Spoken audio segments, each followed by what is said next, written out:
bukan hadis Nabi SAW as-sahih, maka dia adalah salah seorang dari para pendusta. Nah, ini 3 hadis yang berkaitan tentang masalah itu.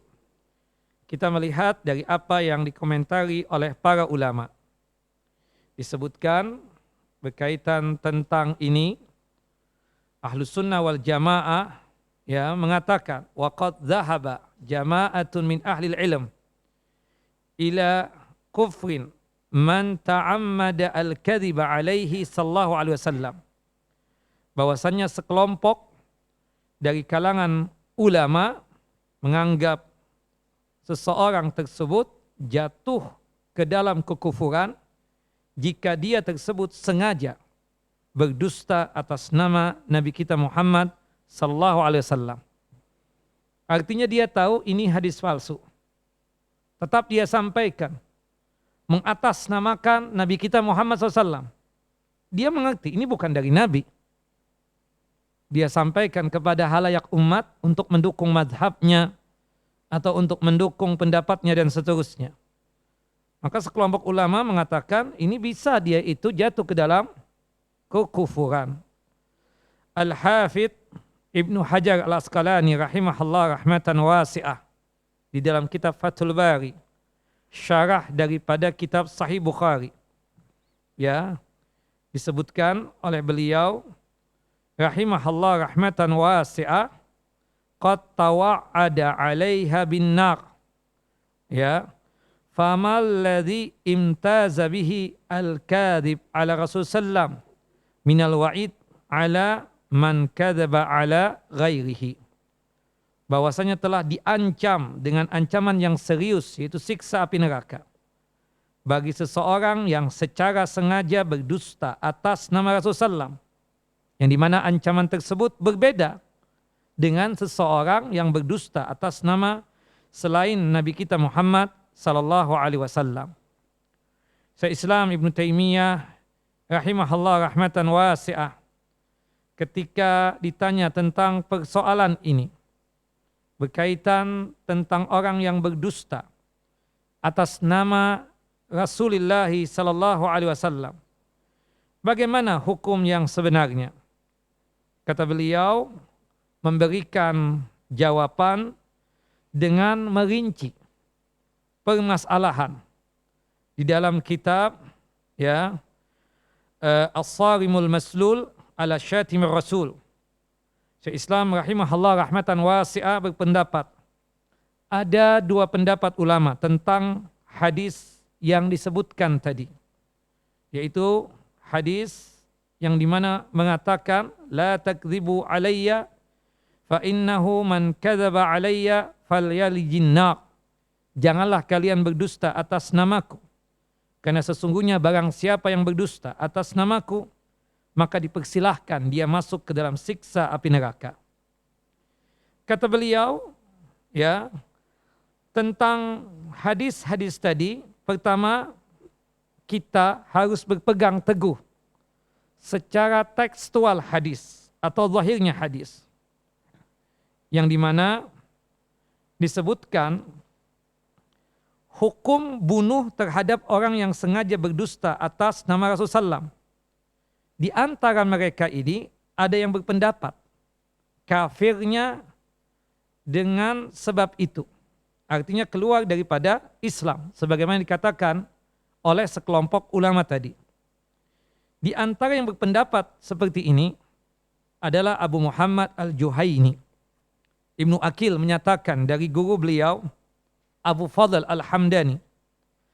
Beliau berkata, Abu Fadl Al-Hamdani berkata, Ahlul bid'ah, para pembuat bid'ah dalam agama Islam, para pendusta dan pembuat hadis palsu lebih berbahaya daripada orang-orang yang mulhid. Mulhid itu ateis, orang yang tidak percaya dengan Tuhan. Karena orang mulhid, ya, orang-orang yang tidak percaya dengan Tuhan berniat merusak agama dari luar. Sedangkan mereka ahlul bid'ah berniat merusak agama dari dalam.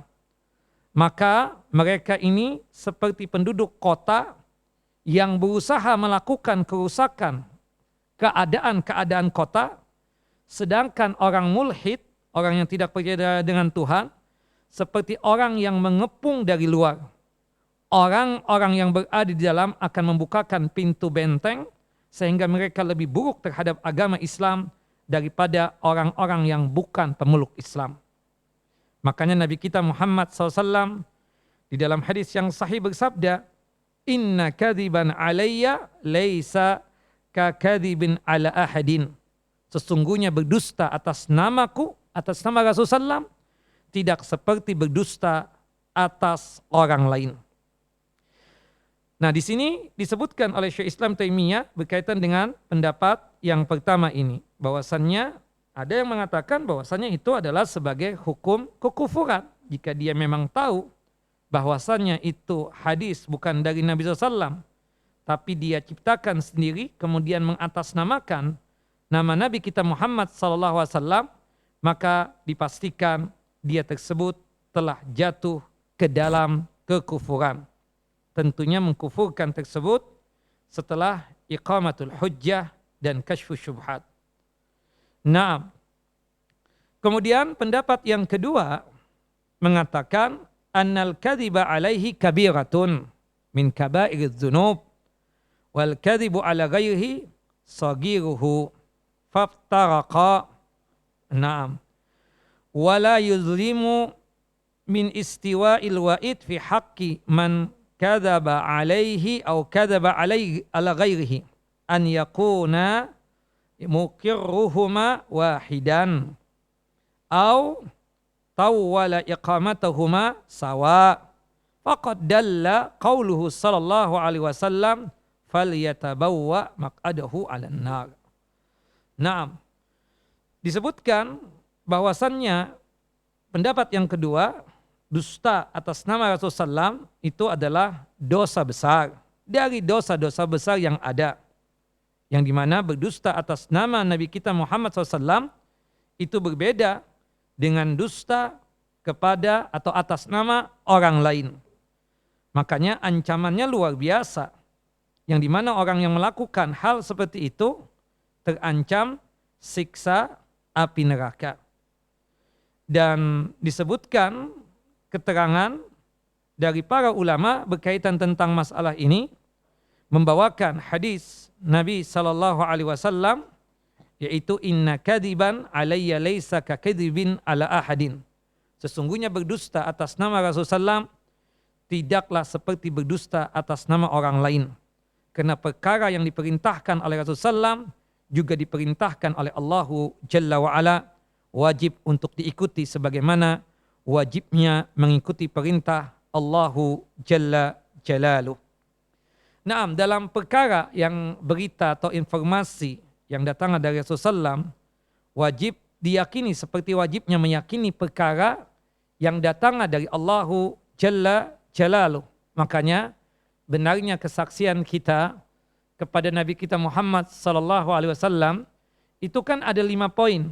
Salah satunya adalah tasdiquhu bima akhbar, membenarkan, meyakini dan mengimani apapun beritanya yang datang dari Rasulullah SAW. Wajib kita percayai, wajib kita benarkan. Kata Allah Jalla Jalaluh di dalam Al-Quranul Karim, wa ma yantiqu anil hawa in huwa illa wahyu yuha. Tidaklah Nabi kita Muhammad SAW itu berkata-kata menginformasikan kepada kita, menghalalkan ataupun mengharamkan, memerintahkan ataupun melarang, kecuali wahyu yang datang dari Allahu Jalla wa'ala. Barang siapa yang mendustakan berita dari Nabi kita Muhammad SAW atau tidak mau meyakini perintah Nabi Muhammad SAW, maka dia seperti orang yang berdusta atau mendustakan berita dari Allahu Jalla Jalaluh, atau tidak mau meyakini perintah Rasulullah SAW. Dan telah diketahui bahwasannya barang siapa berdusta atas nama Allahu Jalla Jalaluh dengan mengatakan bahwa dirinya utusan Allahu Jalla Jalaluh atau nabinya Allahu Jalla Jalaluh, atau dia memberitakan sesuatu berita dari Allahu Jalla Jalaluh padahal dia bohong, sebagaimana Musallamah al-Kadzab, kemudian Al-Ansi, dan para nabi palsu lainnya, maka dihukumnya apa? Kafir. Keluar daripada Islam.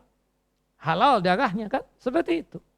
Musallamah Al-Kadzab, ya, Al-Ansi dan para nabi palsu yang lainnya. Demikian juga orang yang sengaja berdusta atas nama Rasulullah SAW. Karena kedudukan berdusta atas nama Allah sama dengan berdusta atas nama Rasulullah SAW, itu sama kedudukannya berdusta atas nama Allahu Jalla wa'ala. Oleh karenanya Allahu Jalla Jalaluh di dalam Al-Quran, dalam surah Al-Ankabut, surah yang ke-29, ayat 68, Allah menyatakan, وَمَنْ أَظْلَمُ مِمَّنِ ابْتَرَى عَلَى اللَّهِ كَذِبًا أَوْ كَذَّبَ بِالْحَقِّ لَمَّا جَاءَهُ. Dan siapa yang lebih zalim daripada orang-orang yang mengada-adakan kedustaan terhadap Allah atau mendustakan hak atau kebenaran tatkala al-haq atau kebenaran itu datang kepadanya. Bahkan berdusta atas nama Allah lebih besar dosanya daripada mendustakan berita-beritanya. Oleh karenanya itu Allah lebih mendahulukannya. Sebagaimana orang yang jujur berbicara tentang Allahu Jalla Jalaluh lebih tinggi derajatnya daripada orang yang membenarkan beritanya Allahu Jalla wa'ala. Maka jika orang yang berdusta seperti orang yang mendustakan, atau bahkan lebih besar, dan orang yang berdusta atas nama Allah seperti orang yang mendustakan beritanya, maka orang yang berdusta atas nama Rasulullah SAW sama seperti orang yang mendustakannya. Karena perbuatan mendustakan itu sama. Karena mendustakan informasi atau berita sama dengan menyatakan bahwa dia tidak benar dalam beritanya, dan itu sama saja dengan menganggap agama Allah Jalla Jalaluh itu batil. Tidak ada bedanya antara mendustakannya dalam satu berita atau dalam seluruh berita. Dan dia menjadi kafir karena hal itu memuat pembatalan terhadap risalah dan agama Allahu Jalla wa'ala. Sedangkan orang yang berdusta atas nama Allahu Jalla wa'ala dengan sengaja telah memasukkan ke dalam agama Allah suatu perkara yang bukan dari agama Islam, dan dia menganggap bahwa wajib bagi umat ini membenarkan berita tersebut dan melaksanakannya karena ini merupakan bagian agama Allah, padahal dia tahu ini bukan bagian daripada agama Allah. Menambahkan sesuatu ke dalam agama sama hukumnya dengan mengurangi sesuatu darinya, dan tidak ada bedanya orang yang mendustakan satu ayat Al-Quran atau sengaja menambahkan satu kalimat yang dia katakan sebagian daripada surat dari Al-Quran. Nah itu, jadi status kedudukannya sama. Barang siapa yang mengatakan Nabi Muhammad SAW mewajibkan sesuatu, padahal Nabi Muhammad tidak pernah mewajibkan itu. Atau Nabi Muhammad SAW mengharamkan sesuatu, padahal Nabi Muhammad tidak pernah mengharamkan sesuatu tersebut, berarti dia telah berdusta atas nama Rasulullah SAW. Dan ini tidak lain dosa besar dan bisa mengarah kepada kekufuran. Na'udzubillah summa na'udzubillah. Maka oleh sebab itu di dalam riwayat yang dikeluarkan oleh Imam Muslim, Nabi kita Muhammad SAW bersabda, "Man haddasa anni bihadisin yura annahu kadhibun fahuwa ahadul kadhibin." Barang siapa yang menceritakan sebuah hadis dariku, padahal dia tahu bahwa hadis itu dusta, bukan dari Nabi Muhammad SAW, maka dia adalah salah seorang dari para pendusta. Nah, tetapi memang ada khilaf, sebagaimana yang dikatakan oleh Syekh Islam Taimiyah. Sebagian ulama mengatakan kalau dia tahu itu bukan dari Nabi, tapi tetap disampaikan kepada umat untuk membenarkan mazhabnya atau untuk membenarkan keyakinannya. Nabi tidak pernah menghalalkan, dia katakan Nabi menghalalkan. Nabi tidak pernah mengharamkan, dia katakan Nabi mengharamkan. Subhanallah. Ya, maka oleh sebab itu berdusta atas nama Nabi kita Muhammad SAW, sebagian ulama mengatakan dia bisa keluar daripada Islam ini. Nah, tapi pendapat yang kedua mengatakan bahwa orang yang berdusta atas nama Nabi SAW itu dosa besar dari dosa-dosa besar yang ada. Hukumannya berat, ancamannya siksa api neraka. Tapi kata mereka, ini kata pendapat yang kedua, tidak sampai dia tersebut keluar daripada Islam, tidak membatalkan keislamannya, ya. Dia tersebut tetap muslim, tidak menjadi kafir dan dia tidak boleh dihalalkan darahnya, ya, tidak dihukumi apa? Bunuh. Karena penyebab kekufuran dan pembunuhan telah diketahui. Sementara ya berkaitan tentang masalah ini ya tidak ada di dalamnya. Maka tidak boleh menetapkan sesuatu yang tidak ada dalilnya. Tetapi para ulama yang berpendapat dengan pendapat itu ya pendapat yang mengatakan pendapat yang kedua ini bahwasannya dia cuma sebatas dosa besar, tidak membatalkan keislamannya, tidak boleh dihukumi hukuman mati ya. Ini ya memberikan satu ketegasan orang yang berdusta atas nama Nabi SAW itu tidak lain hukumannya itu luar biasa besarnya dan mensyaratkan pendapatnya itu bahwa berdusta atas nama Nabi SAW tidak memuat celaan yang nyata. Adapun jika seseorang memberitakan bahwa dia mendengar Nabi SAW mengucapkan satu perkara yang menunjukkan kekurangan dan cacatnya Nabi SAW dengan nyata, seperti hadis ya tentang keringat kuda ya dan kedustaan semacamnya, maka orang yang meriwayatkan ini sama saja memperolok Nabi kita Muhammad SAW dengan nyata. Maka tidak diragukan lagi bahwa dia tersebut batal keislamannya, keluar daripada Islam ini. Kesimpulannya, ikhwan wa akhawati fid din, a'azani wa a'azakumullah, bahwa berdusta atas nama Nabi SAW merupakan dosa besar dan akibatnya akan menimpa umat ini selain pasti menimpa pelakunya. Maka orang yang berdusta atas nama Nabi SAW hendaknya berhati-hati karena ancamannya sangat luar biasa. Nah sekarang kita mengaitkan dengan hal-hal yang berkaitan dengan medsos nih, media sosial. Sangat gampang di antara kita ini memposting hal yang berkaitan dengan artikel keagamaan tanpa tahu kebenarannya. Ya, apalagi di situ mengataskan ya Nabi kita Muhammad sallallahu alaihi wasallam. Nah, bagaimana hukum yang berkaitan tentang masalah itu? Ya, ditanyakan kepada para ulama berkaitan tentang masalah ini, ya. Seseorang berani untuk menyampaikan satu artikel.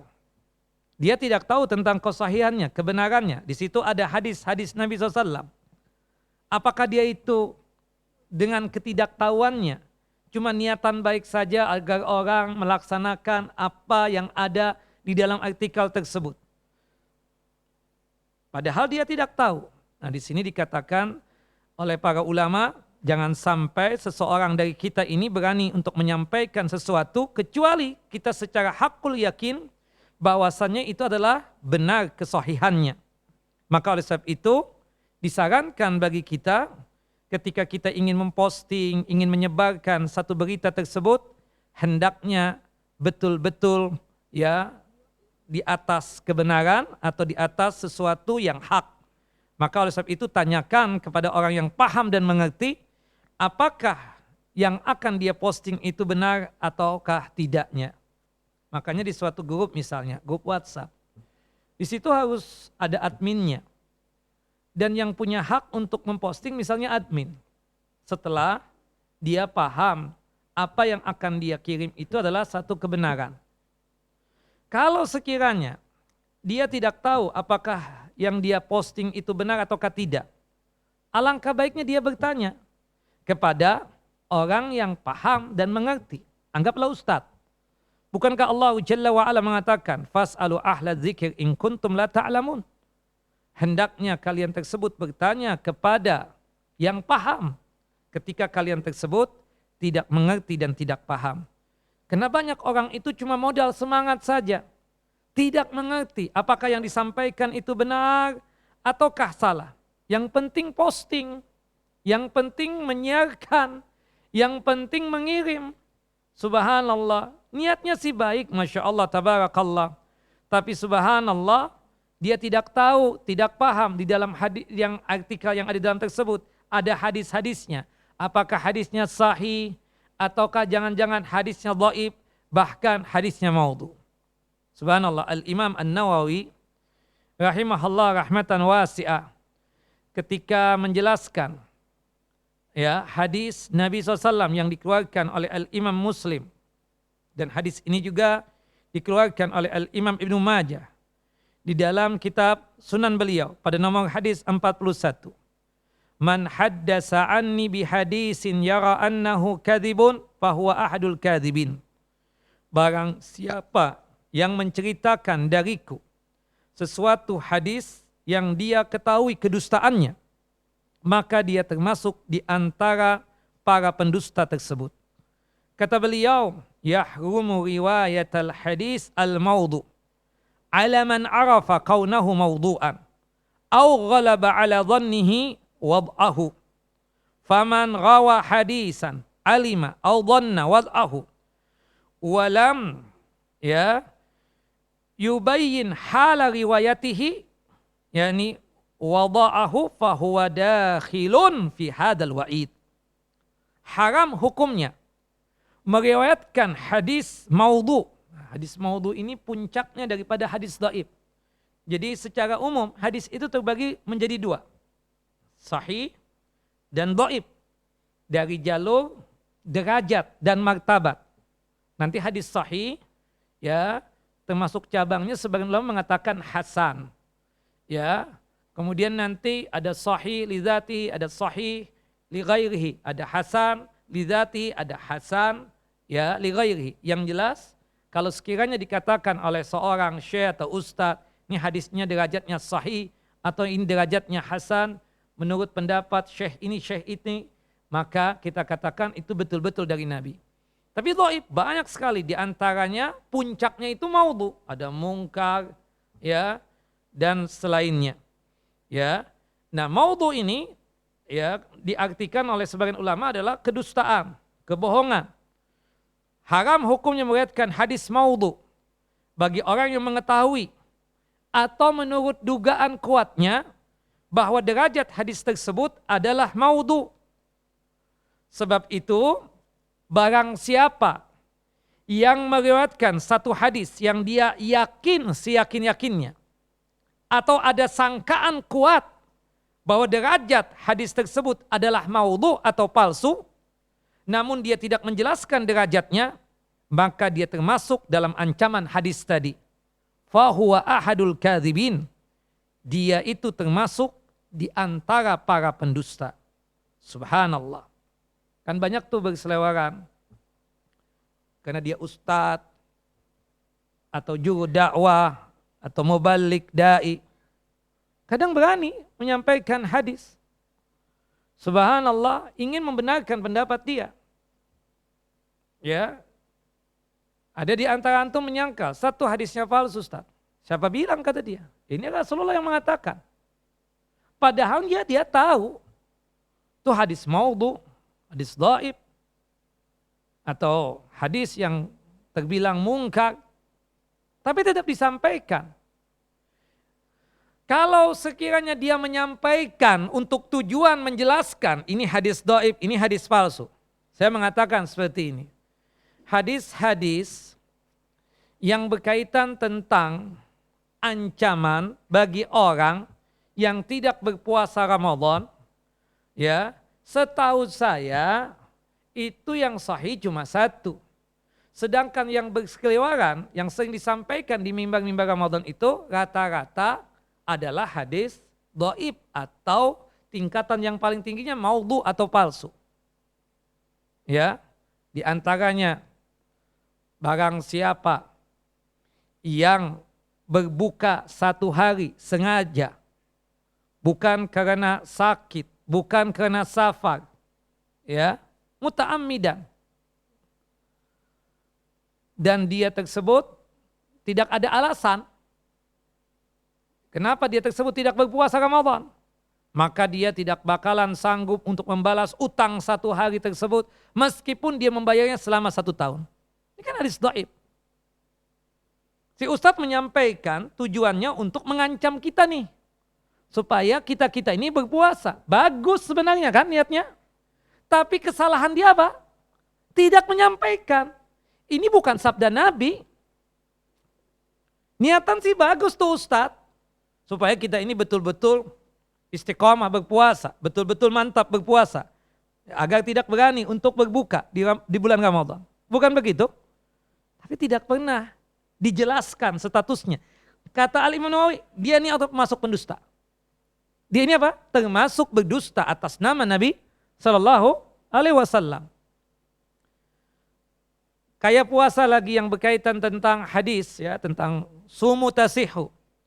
Berpuasalah kalian, kalian akan sehat. Ini kan hadis dhaif juga. Subhanallah, berhubung antum itu jualan obat ya. Subhanallah.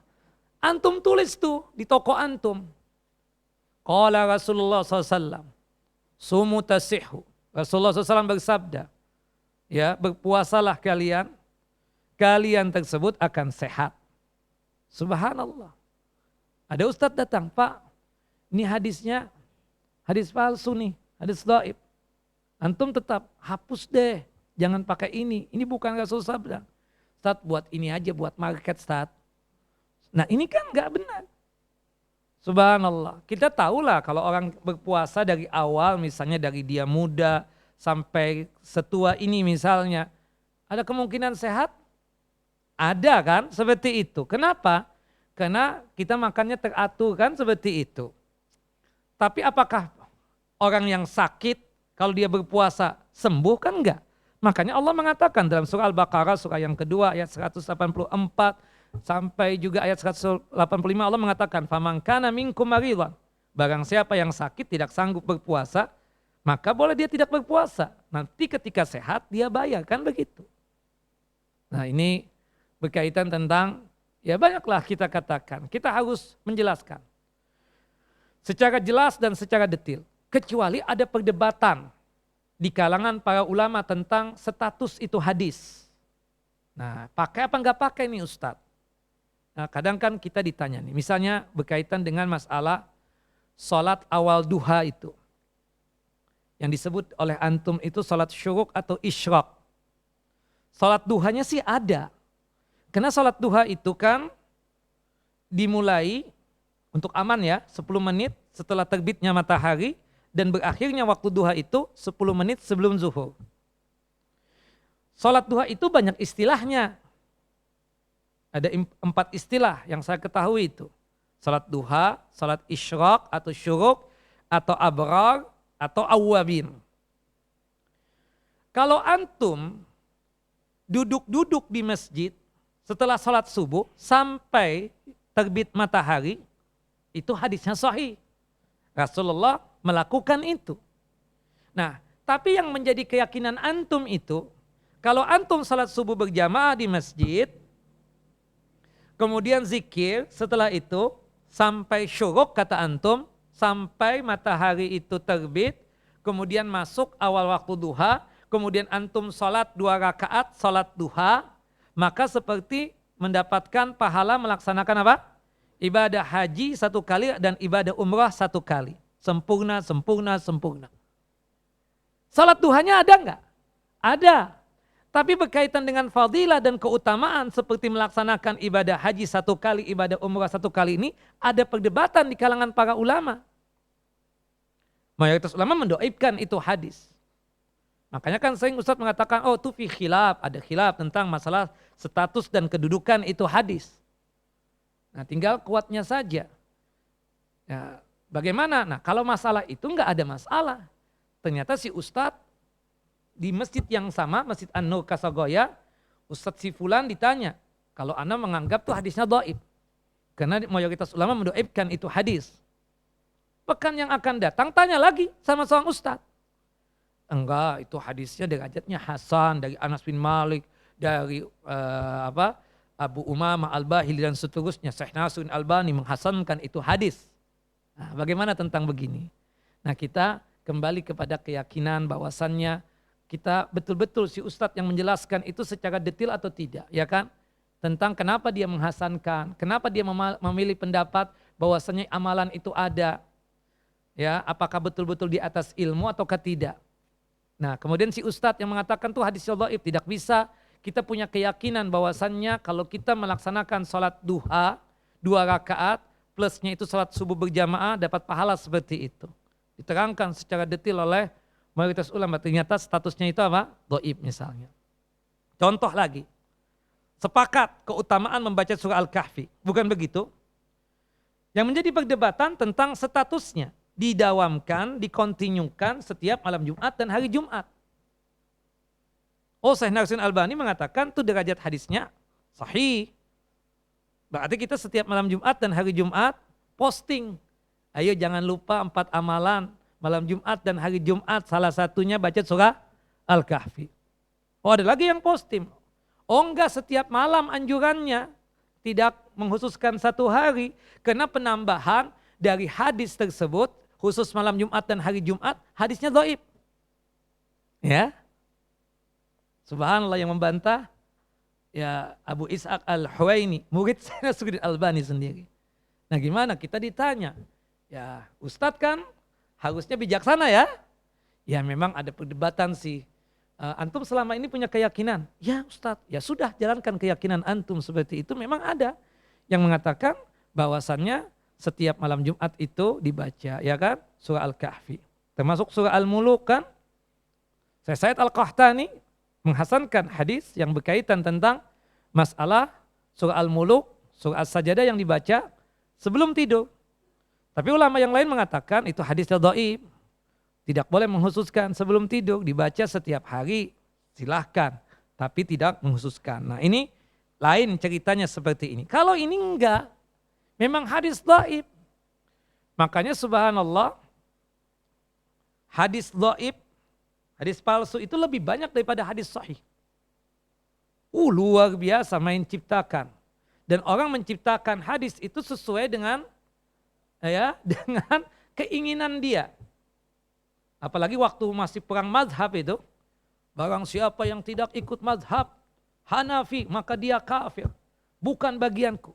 Subhanallah, Rasulullah memang sejaman dengan Imam Abu Hanifah. Kan tolak jelas kan? Seperti itu. Nauzubillah min dzalik. Subhanallah. Nah, hal-hal seperti itu ada untuk membenarkan mazhabnya atau untuk melariskan dagangannya. Sampai diceritakan ada seseorang yang jual beli ayam. Dia bikin hadis agar ayamnya laku. Subhanallah. Jadi kan masalah kurma saja memang ada hadis yang kata-kata ajwa itu. Kata Syekh Abdul Aziz bin Baz, ya semua kurma itu penuh dengan keberkahan. Jadi kurma apapun yang penting kata beliau dikonsumsi 7 butir di setiap hari, insya Allah mencegah agar jangan sampai diganggu oleh jin seperti itu. Tapi kan antum sudah tertanam dalam pikiran, kurma ajwa, makanya lebih mahal kan?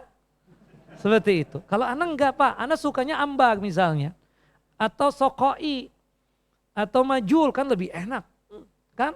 Subhanallah. Ustaz mau ajwa enggak, majul aja. Mahalan Ustaz? Iya, antum kan nawarin anak. Nah jadi kata beliau rahimahullah rahmatan wasi'ah, Syekh Abdul Aziz bin Baz, artinya apapun kurmanya. Itu kan umum, keumuman yang ada. Naam, wallahu alam bissawab. Naam. Nah jadi kalau kita hakul yakin itu dhaif, tinggalkan. Dan kalau toh kita menyampaikan sekedar untuk apa? Menjelaskan bahwasannya ini hadis dhaif seperti itu. Wallahu alam bissawab. Naam. Kita lihat komentarnya Al-Hafidh Ibnu Hajar Asqalani rahimahullah rahmatan wasi'ah. Ketika menjelaskan hadis Nabi SAW yang dikeluarkan oleh Al-Imam Al-Bukhari dan Muslim. Man kadzaba alayya muta'ammidan falyatabawwa maq'adahu minan nar. Barang siapa yang berdusta atas namaku dengan sengaja, maka hendaknya dia bersiap-siap mengambil tempat duduknya di dalam api neraka. Kata beliau Al-Hafidh Ibnu Hajar Asqalani, ya, para ulama sepakat bahwa sengaja berdusta atas nama Rasulullah SAW termasuk dosa besar. Bahkan Abu Muhammad Al-Juwaini sangat keras sehingga mengkafirkan orang yang sengaja dusta atas nama Rasulullah SAW. Dan mereka bersepakat haramnya meriwayatkan hadis maudhu atau hadis palsu kecuali disertai keterangan yang menjelaskan kepalsuan tersebut berdasarkan hadis-hadis Nabi SAW yang lainnya. Di antaranya Disebutkan di dalam hadis yang lain, qala Rasulullah sallallahu alaihi wasallam. Rasulullah sallallahu alaihi wasallam bersabda, "Inna kadiban alayya laisa ka kadibin ala ahadin." Sesungguhnya berdusta atas namaku tidaklah seperti berdusta atas nama orang lain. Subhanallah. Dikomentari lagi oleh para ulama berkaitan tentang masalah ini. Jika seseorang menyampaikan hadis palsu, itu sama saja membikin agama ini menjadi hina. Makanya subhanallah, orang yang menambah-nambah padahal itu bukan dari Al-Quran, bukan dari hadis, itu sama sifatnya itu seperti orang yang mengurangi. Makanya dalam beragama itu kedudukannya itu kan wasat, di tengah-tengah. Iktisad, sederhana. Sederhana itu tanpa bersikap ifrat. Ifrat itu menambah-nambahi sesuatu yang tidak diajarkan oleh Nabi kita Muhammad SAW. Ada tafrid. Tafrid itu mengurangi. Ya, Rasulullah sudah membuatkan porsi dalam beragama ini dengan mengajarkan kepada kita semua. Dikurang-kurangi porsi tersebut. Nah, jadi orang yang suka membuat hadis palsu atau menyampaikan hadis palsu, itu sifatnya menambahi, itu sama saja membikin aib dalam masalah din dan beragama ini. Subhanallah. Maka oleh sebab itu, wala farqa baina man yakdzib bi ayatin minal Qur'an au yudifu kalaman yaz'amu annahu suratan minal Qur'an amidan lidzalika. Makanya tidak ada bedanya tuh. Orang berdusta atas nama Rasulullah dengan membawakan hadis Nabi, sama seperti dia berdusta atas nama Allah dengan membawakan ayat Al-Quran. Atau dia menyandarkan itu omongan dia kepada hadis Nabi SAW. Itu sama seperti dia menyandarkan omongan kepada satu surah dari Al-Quranul Karim. Atau satu ayat dari Al-Quranul Karim secara sengaja. Ini jelas penghinaan, mengolok-olok terhadap din dan agama ini. Wa aidan fa inna ta'ammuda al-kadhibi alaihi istihza'un bihi wa istighfafun. Dan orang yang sengaja fa in ta'ammada al-kadhiba alaihi, kalau dia sengaja berdusta atas nama Rasulullah, berarti itulah pengolok-olokan terhadap agama dan ingin melecehkan din dan agama ini.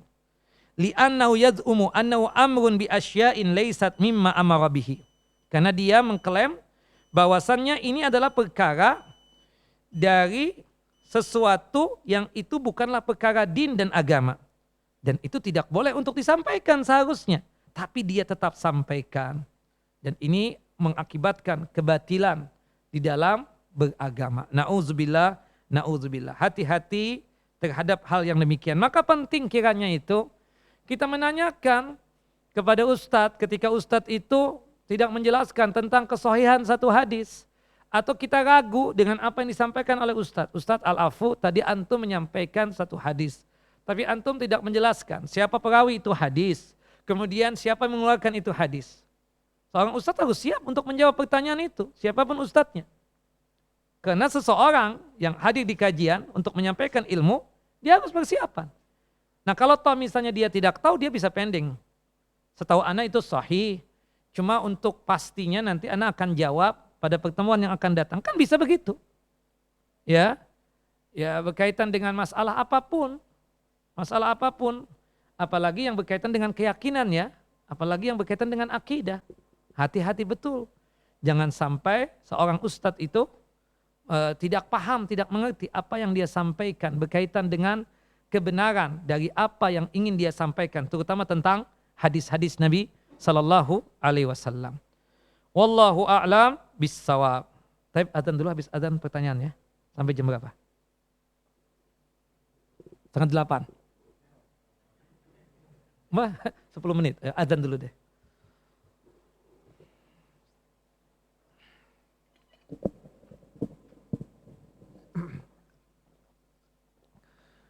Allahu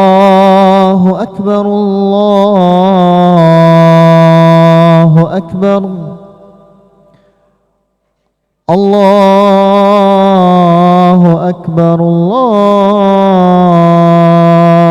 أكبر أشهد أن لا إله إلا الله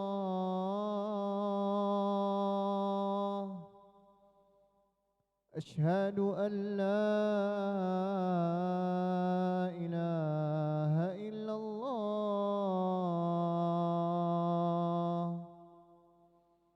أشهد أن محمد رسول الله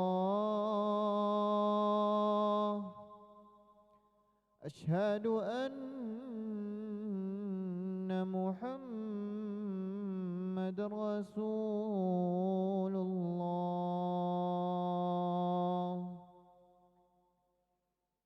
حي على الصلاة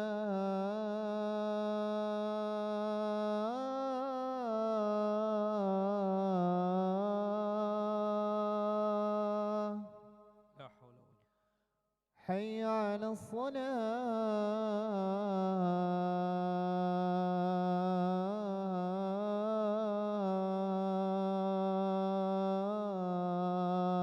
الصلاة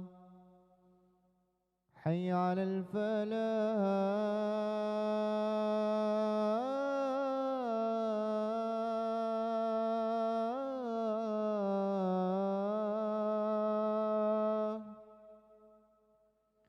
حي على الفلاح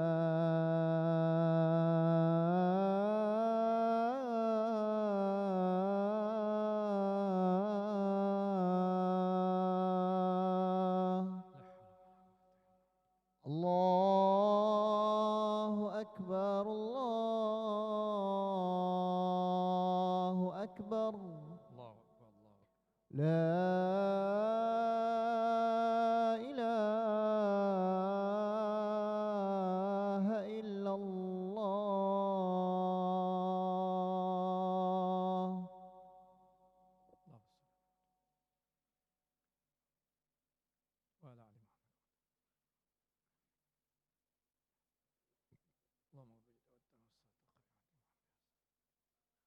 Baik, kita lanjutkan season yang kedua ya, yang perlu diperhatikan kadang yang kita hadapi ya di masyarakat kita itu kadang ada satu kejadian, satu event itu pasti membawakan hadis. Coba antum perhatikan. Datang bulan Rajab misalnya. Itu banyak tuh hadis-hadis. Cuma sayangnya kadang kebanyakan hadis palsu. Ya, bulan Sya'ban juga. Nanti bulan Dzulhijjah nih. Pernah nggak antum dengar bahwa siapa yang menghabarkan sudah masuk tanggal 1 Dzulhijjah, maka dia tersebut akan diharamkan dari api neraka. Gampang banget ya. Subhanallah. Itu ada yang begitu. Dan memang kenyataannya sebagaimana disebutkan oleh Al-Imam As-Suyuti dalam kitab Tadribur Rawi jilid yang pertama halaman 335 bahwasannya banyak orang-orang munafik ya yang membuat hadis-hadis palsu tersebut. Ya. Disebutkan seperti yang diriwayatkan oleh Al-Uqaili bin Hammad bin Zaid bahwa orang-orang zindik atau munafik yang pernah membuat hadis palsu sebanyak 14.000 hadis. Palsu semua, maudhu semua. Dan 3 orang yang terkenal sebagai pemalsu hadis pernah membuat hadis palsu lebih 4.000 hadis. Bayangkan. Abu Hurairah radhiyallahu an, perawi hadis Nabi SAW yang utama yang pertama itu meriwayatkan hadis dari Nabi berapa tuh? Lebih daripada 5.000 hadis. Ini yang ketahuan ya, yang disebutkan oleh Al-Imam As-Suyuti.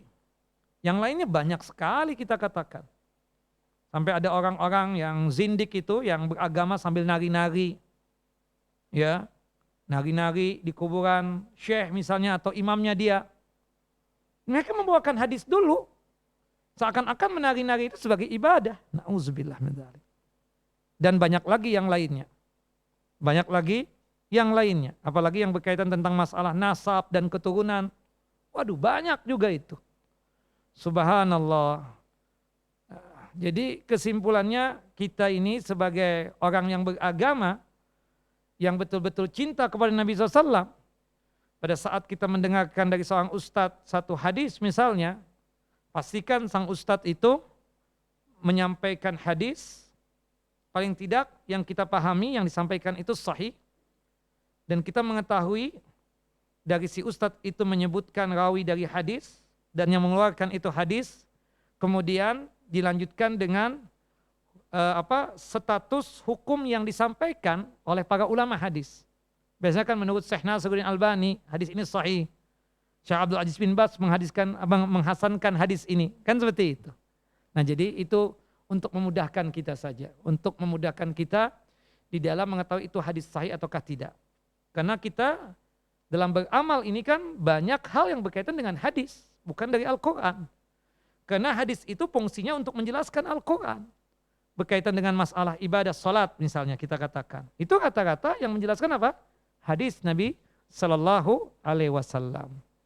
Wallahu alam. Ini kira yang bisa disampaikan. Ada pertanyaan ikhwan? Wallahu Ustaz. Assalamualaikum warahmatullahi wabarakatuh.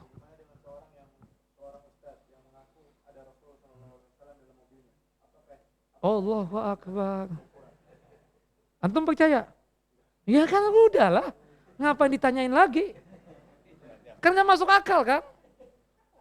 Subhanallah di lampu merah anak ketemu tuh Nabi. Nabi ngasih isyarat, jangan jalan dulu karena merah. Ya benarlah peraturan lalu lintas. Astagfirullahalazim. Makanya nih subhanallah saya juga kadang orang ada ustadz atau siapapun ya juga dakwah kiai atau yang lainnya. Itu kalau sudah menceritakan tentang kualitas dirinya, membawa Nabi SAW, jadi rendah tuh ustadz. Para ulama, saya nggak pernah mendengar Syekh Nasiruddin Albani, Syekh bin Baz, Syekh Muhammad Shalih Utsaimin, Syekh Shalih Al Fauzan atau yang lainnya menceritakan tentang dirinya. Kemungkinan besar dia pernah bermimpi, berjumpa dengan Nabi SAW. Bukan begitu? Tapi kadang, misalnya kitalah sebagai ustadz, apa manfaatnya ana menceritakan ana bermimpi bertemu dengan Nabi SAW? Tujuannya buat apa? Supaya antum-antum tuh ikut ana kan? Oh si ustadz hebat banget ya. Subhanallah. Apa? Kalau bukan karena itu nggak mungkin lah. Supaya antum ini betul-betul jadi pengabdi ana. Taat sama ana kan begitu. Subhanallah. Dan itu bukan wahyu. Ya.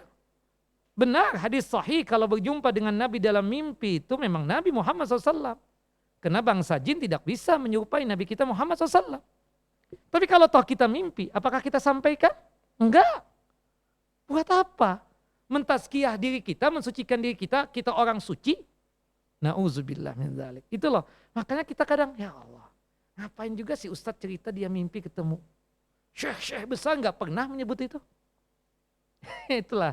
Jadi itu simbol orang-orang yang memang ingin minta dimuliakan, diagungkan. Dengan cara menyebut siapa?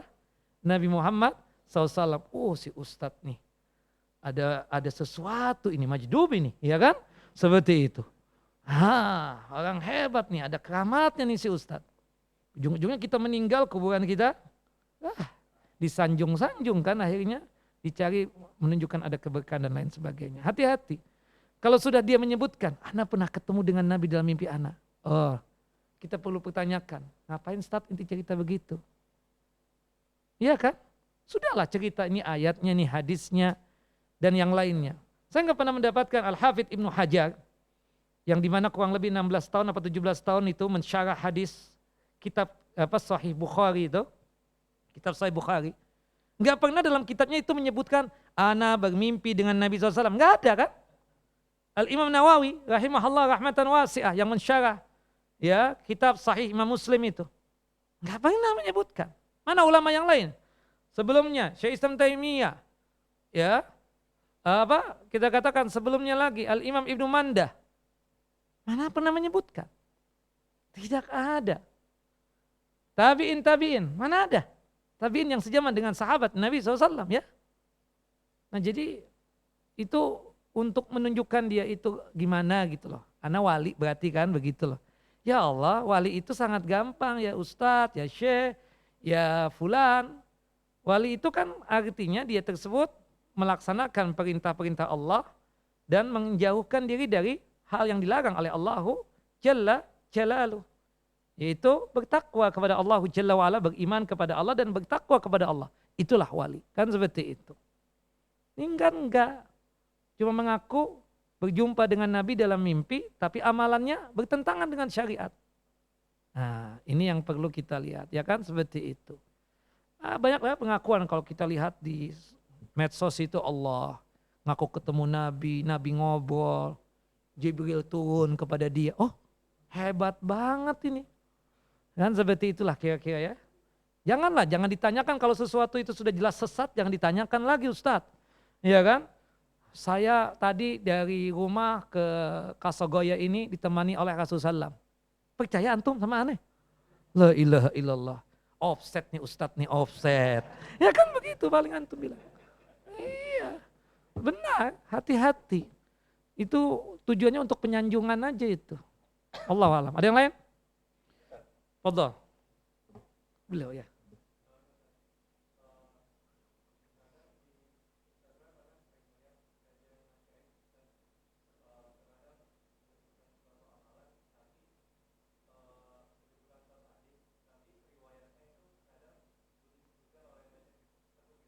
Karena ma'ruf hadisnya sahih.